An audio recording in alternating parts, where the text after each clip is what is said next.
اعوذ باللہ من الشیطان الرجیم بسم اللہ الرحمن الرحیم شہد اللہ انہ لا الہ الا هو والملائکۃ واولو العلم قائما بالقسط لا الہ الا هو العزیز الحکیم۔ شہد اللہ تبارک و تعالی گواہی دیتے ہیں اس بات کی انہ لا الہ الا ہو کہ کوئی معبود نہیں ہے سوائے اللہ کے، والملائکۃ اور فرشتے بھی اس بات کی گواہی دیتے ہیں، واولو العلم اور علم والے بھی اس بات کی گواہی دیتے ہیں، قائما بالقسط یہ گواہی انصاف کو قائم رکھتے ہوئے دیتے ہیں۔ اس سے پہلے بھی توحید کی دعوت تھی اہل کتاب کو، اور یہاں اسی دعوت کو مزید پختہ کرنے کے لیے بتا رہے ہیں کہ اللہ کے سوا کوئی معبود نہیں، یعنی عقیدہ توحید اس بات کی گواہی اللہ نے دی۔ اللہ نے گواہی دی ہے کا مطلب یہ ہے کہ اللہ کی ذات اور صفات اس میں غور کر کے ہی انسان اس نتیجے پر پہنچتا ہے کہ ایسی ذات کے علاوہ کوئی بھی عبادت کے لائق نہیں ہو سکتا۔ اللہ کے بھیجے ہوئے رسول اور اللہ کی بھیجی ہوئی کتابیں یہ گواہی دیتی ہے اس بات کی کہ اللہ کے سوا کوئی معبود نہیں، اور اللہ تبارک و تعالی جو عالم کے اس کائنات کے ذرے ذرے کو جانتا ہے، علم رکھتا ہے، اور اس کائنات کی کوئی بھی چیز اللہ تبارک و تعالی پر مخفی نہیں ہے، تو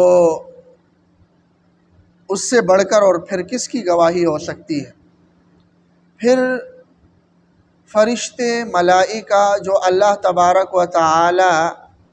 کی فوج کا حصہ ہے، اور اللہ تبارک و تعالی کے جو نظام ہے اس نظام کو بہت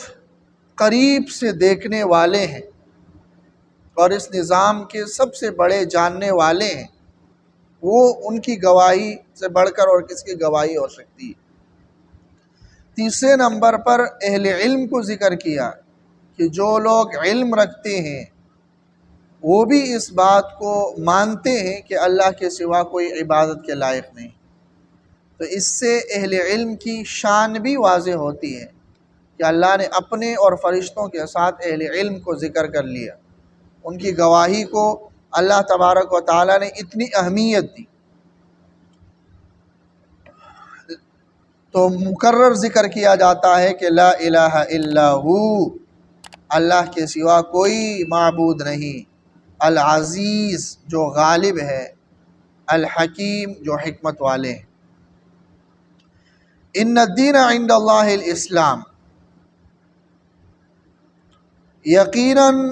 دین اللہ تبارک و تعالی کے ہاں اسلام ہی ہے۔ دین کا ویسے لغوی معنی تو ہے طریقہ، ایک طریقہ کار، زندگی گزارنے کا ایک ضابطہ، اصول، ضوابط، یہ دین۔ شرعی اصطلاح میں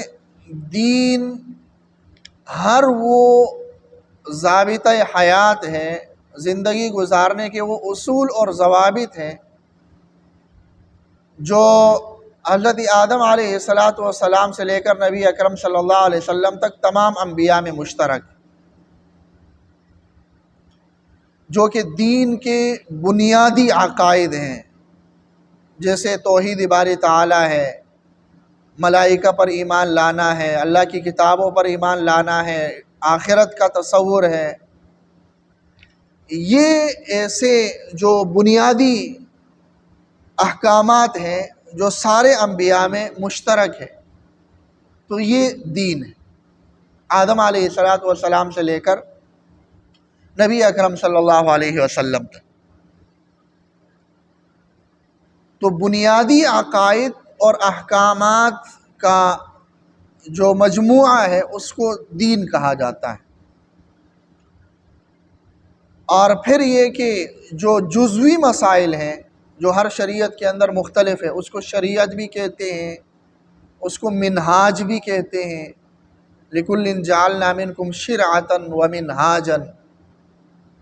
شریعت، منہاج، اور اس کو مذہب بھی کہتے ہیں۔ تو اس اعتبار سے ہم کہہ سکتے ہیں کہ دین تو پورا ایک ہی ہے، مذہب یا شریعت یا منہاج وہ پھر مختلف ہے۔ آدم علیہ السلام کے دور میں مذہب ایک الگ صورت میں تھا،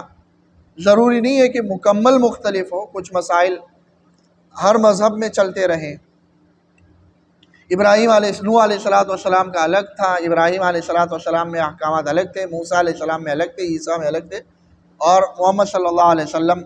کا مذہب وہ پھر الگ ہے۔ اس کو پھر مذہب ہم کہہ سکتے ہیں، شریعت ہم کہہ سکتے ہیں، منہاج کہہ سکتے ہیں۔ اسلام کا ویسے معنی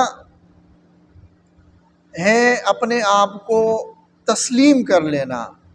اللہ کے احکامات کے آگے جتنے بھی احکامات ہیں، چاہے وہ دین کی صورت میں ہوں، چاہے وہ مذہب اور شریعت کی صورت میں ہوں، اس کے آگے اپنا سر جھکا دینا، یہ اسلام۔ تو آدم علیہ السلام کے دور میں جو دین اور شریعت تھی اس کے آگے سر جھکانا وہ اسلام تھا، اور وہ سر جھکانے والے مسلمان تھے۔ نوح علیہ السلام کے دور میں ان کی دین کو، ان کے لائے ہوئے شریعت کو ماننے والے وہ مسلمان تھے۔ ابراہیم علیہ السلام کے دور میں، تو یہ اسلام پھر اسی کو کہا جاتا ہے کہ جو شریعت ہو یا دین ہو، جو بھی نبی اپنے دور میں اللہ تبارک و تعالیٰ کے جتنے احکامات لے کر آیا ہے وہ اسلام ہے، اور اس کے ماننے والے مسلمان۔ جیسے کہ نوح علیہ السلام نے فرمایا، وَأُمِرْتُ أَنْ أَكُونَ مِنَ الْمُسْلِمِينَ، مجھے یہ حکم دیا گیا ہے کہ میں مسلمانوں میں سے بن جاؤں۔ ابراہیم علیہ السلام نے دعا کی، رَبَّنَا وَاجْعَلْنَا مُسْلِمَيْنِ لَكَ وَمِنْ ذُرِّيَّتِنَا أُمَّةً مُسْلِمَةً لَكَ، اے ہمارے رب مجھے اور اسماعیل کو مسلمان بنا دے، اور ہماری اولاد کو بھی مسلمان بنا دے۔ مسلمان۔ عیسیٰ علیہ السلام کے حواریوں نے کہا، وَاشْهَدْ بِأَنَّا مُسْلِمُونَ، آپ گواہ رہیے کہ ہم مسلمان ہیں۔ تو ہر نبی جو دین لے کر آیا وہ اسلام ہے، اور اس کے ماننے والے مسلمان۔ تو اسلام کو اس اعتبار سے دیکھا جائے تو اسلام کی تاریخ 14 صدیوں پہلے کی نہیں ہے، اسلام کی تاریخ حضرت آدم علیہ السلام سے لے کر جب سے دنیا شروع ہوئی ہے، انسان کا وجود دنیا میں ہوا ہے، تب سے اسلام ہی پہلا دین ہے۔ تو اس اعتبار سے تو اسلام عام، لیکن زیادہ تر اطلاق پھر اسلام کا اسی دین پر ہوتا ہے جو نبی اکرم صلی اللہ علیہ وسلم لے کر آئے، اور اس کی وجہ بھی یہی ہے کہ آپ صلی اللہ علیہ وسلم، نوح علیہ السلام آئے، جو پہلے اسلام کے احکامات تھے ان میں سے کچھ تبدیلیاں آ گئی۔ ابراہیم علیہ السلام نے آ کر مزید کچھ تبدیلیاں ان کے دور میں آ گئی۔ موسیٰ علیہ السلام کے دور میں کچھ اور تبدیلیاں آ گئی، عیسیٰ علیہ السلام کے دور میں کچھ، اور نبی اکرم صلی اللہ علیہ وسلم کے دور میں پھر اور کچھ تبدیلیاں آ گئی۔ اب مزید کچھ تبدیلی نہیں ہونی، تو قیامت تک یہی ایک دین اور شریعت ہے جس پر چلنا ہے، اس لیے اسلام یہی رہ گیا، اور اس کے علاوہ کوئی اور اسلام ہے ہی نہیں۔ تو ان الدین عند اللہ الاسلام، نبی اکرم صلی اللہ علیہ وسلم خاتم النبیین ہے، آپ صلی اللہ علیہ وسلم کے بعد کسی اور نبی نے نہیں آنا، یہی شریعت ہے جو قیامت تک رہنی ہے۔ تو یہ اسلام ہے اور یہی قیامت تک رہنا ہے۔ تو یہی اسلام جو نبی اکرم صلی اللہ علیہ وسلم لے کر آئے ہیں یہی معتبر ہے، اس کے علاوہ کوئی بھی مذہب اور شریعت اللہ تبارک و تعالیٰ کے ہاں معتبر نہیں ہے۔ یہی اس آیت میں بیان کیا گیا ہے، ان الدین عند اللہ الاسلام، کہ دین اللہ تبارک و تعالیٰ کے ہاں اسلام ہی ہے۔ تو جو لوگ یہ زیادہ معتدل بننے کی کوشش کرتے ہیں، حالانکہ اسلام ہی دین اعتدال ہے، لیکن جو لوگ بہت زیادہ اعتدال میں حد سے بڑھ جاتے ہیں اور یہ تصور وہ بنا لیتے ہیں کہ یہودی بھی ٹھیک ہے، نصارہ بھی ٹھیک ہے، ہندو بھی ٹھیک ہے، سکھ بھی ٹھیک ہے، جتنے بھی ادیان ہیں وہ ٹھیک ہے، بس انسان اچھا ہونا چاہیے، اچھے کام کرنے والا ہونا چاہیے، بس باقی وہ سب ادیان ٹھیک ہے۔ ایک شخص کا میں نے انٹرویو سنا تھا، وہ کہہ رہا تھا کہ بھئی میں اس شخص کو کیسے کہوں کہ وہ جہنم میں جائے گا، وہ تو اپنے ماں باپ کا اتنا خدمت گزار ہے۔ تو یہ جو نظریہ ہے یہ نظریہ ٹھیک نہیں ہے، کیونکہ اگر یہ نظریہ رکھا جائے تو پھر تو نبی اکرم صلی اللہ علیہ وسلم کی بعثت اور قرآن اور نبی اکرم صلی اللہ علیہ وسلم کی جدوجہد، صحابہ کرام کی اس جدوجہد، اس کا کوئی تک ہی نہیں بنتا۔ آپ صلی اللہ علیہ وسلم کہتے تھے اے یہود تم بھی ٹھیک ہو، اے نصارہ تم بھی ٹھیک ہو، اے مشرکین تم بھی ٹھیک ہو، ہر ایک ٹھیک ہے، بس یہ کہ کچھ اخلاقیات وہ بتا دیے جاتے اور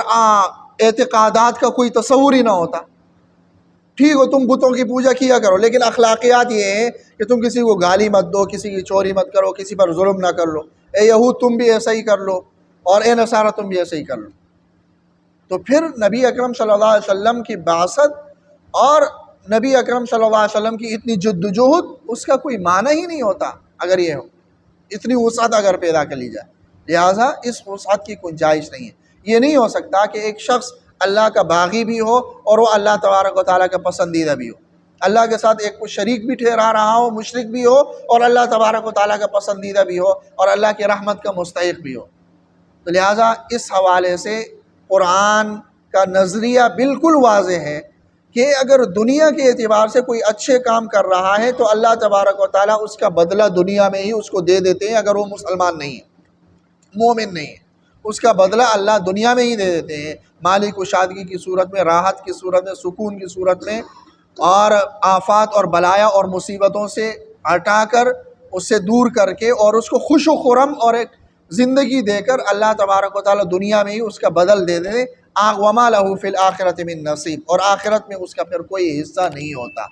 آخرت میں حصہ اسی کا ہوگا جو مومن ہوگا، جو ایمان لانا ہوگا، جو توحید کا قائل ہوگا، رسالت آپ صلی اللہ علیہ وسلم کی نبوت اور رسالت کا قائل ہوگا، ختم نبوت کا قائل ہوگا، اور ملائکہ اور آخرت کا قائل ہوگا، اسی طریقے سے جس طریقے سے قرآن میں بیان ہوا ہے، وہی شخص اس کا آخرت میں اس کا وہ اللہ کی رحمت کا مستحق ہوگا۔ اس کے علاوہ جو اس طور پر ایمان نہیں لایا ہوگا وہ آخرت میں اللہ تبارک و تعالیٰ کی رحمت کا مستحق نہیں ہوگا۔ تو ان الدین عند اللہ الاسلام، دین اللہ تبارک و تعالیٰ کے ہاں معتبر اسلام ہی ہے۔ اللہ تعالیٰ عمل کی توفیق۔